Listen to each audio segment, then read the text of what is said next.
अस्सलाम वालेकुम जी, मैं हूं सर रिजवान। आज हम पढ़ेंगे सेकेंड ईयर की एक्सरसाइज 3.2 के क्वेश्चन नंबर 1 का पार्ट 1। चलिए, इस क्वेश्चन को हमने by first principle method solve करना है और फर्स्ट प्रिंसिपल मेथड के जरिए जब हम क्वेश्चन सॉल्व करते हैं तो हम ये वाला फार्मूला यूज़ करते हैं। तो इस फार्मूला में सबसे पहले हमारे पास क्या आ रहा है, एक्स प्लस डेल्टा एक्स आ रहा है। तो यानी कि एफ एक्स में जहाँ जहाँ पे x आ रहा है वहाँ हमने x प्लस डेल्टा एक्स डाल देना है। यानी कि यहाँ पे 2x में x की जगह पे क्या आ जाएगा, x प्लस डेल्टा एक्स आ जाएगा।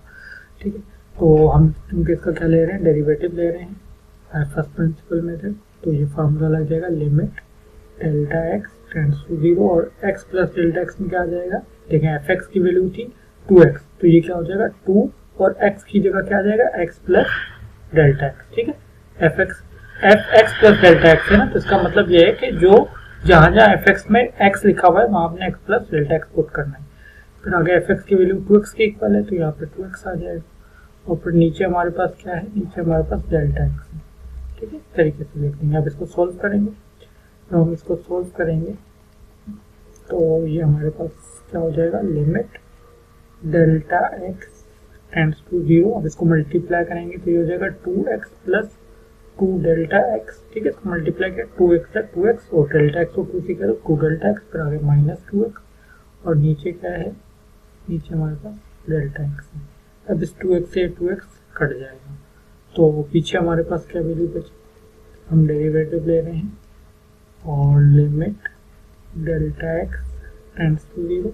अब ये दोनों कट चुके हैं, पीछे बच गया 2 delta x upon delta x. तो डेल्टा एक्स भी कट जाएगा तो पीछे हमारे पास क्या बच जाएगा, limit delta x tends to 0 और 2।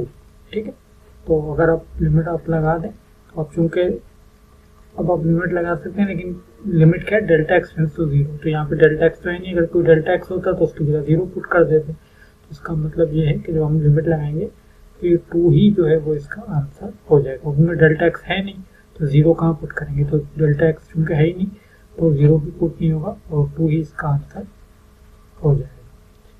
ठीक है, चलिए इसको वेरीफाई भी कर लेते हैं यहाँ पे। ठीक है, इसको वेरीफाई करने का क्या तरीका है, इसको जितने भी ये फर्स्ट प्रिंसिपल मेथड के जरिए जो डेरिवेटिव है उस सब के सब जो है वेरीफाई भी हो सकती है। यहाँ पे हम वेरीफाई कर लेते हैं। तो वेरीफाई करने का क्या तरीका कि जो जिस चीज़ का आपको डेरिवेटिव लेना है ना, जैसे 2x का बाय फर्स्ट प्रिंसिपल मेथड के जरिए डेरिवेटिव लेना है, तो आपको जो दूसरा डेरिवेटिव आता है आप वो ले लें, इसका भी आंसर वही आएगा जो इसका आएगा। तो 2 तो कांस्टेंट ऐसे ही आ जाएगा और x का डेरिवेटिव क्या होता है 1, तो 2 बनता क्या होता है 2। देखें वही आंसर आ रहा है। तो अगर आप डेरिवेटिव लेंगे तो बाय फर्स्ट प्रिंसिपल मेथड लेंगे, थोड़ा लंबा मेथड है लेकिन आंसर एट द एंड वही आएगा। लेकिन ये वेरीफाई आपको पेपर में करना नहीं है। ठीक है, मैं सिर्फ आपको इसलिए वेरीफाई करके दिखा रहा हूँ ताकि आपको पता चल जाए कि आपने सही सोल्व किया है। ठीक है, आपको तो ये solve by first principle method के जरिए ही सोल्व करना है। ठीक है, ये वेरिफिकेशन सिर्फ हम अपनी तसल्ली के लिए कर रहे हैं, ये आपको पेपर में करनी नहीं है, सिर्फ चेक करने के लिए कि आपका आंसर ठीक आया है कि नहीं आया।